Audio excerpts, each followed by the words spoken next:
This is called a basin wrench. I'll show you how to use it.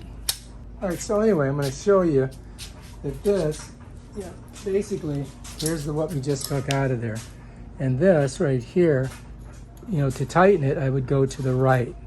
So if we're looking from underneath the thing, this would be tightening. Loosening would be this way, right? So you've got to get your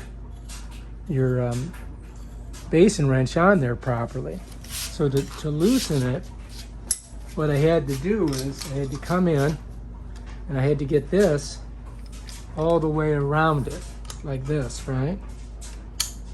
And then what I would do, see if you guys can see it, is I would turn it counterclockwise. You see that? So when you do, and then when I switch it, move it, watch, it's moving this way, I can keep going. As long as the top doesn't twist. And that's how I got it off. Okay? And I'm gonna bring this down a little bit so you guys can see it. So, depending how big your sink is, depends on how much you must extend this, right? So let's just do it like this so you guys can see. So to loosen it, I get on it like that and I turn it this way. To tighten it, I would pull this off, flip this around, come on it like this, right? And then I'm gonna go to the right. I'm gonna turn it to the right to tighten it.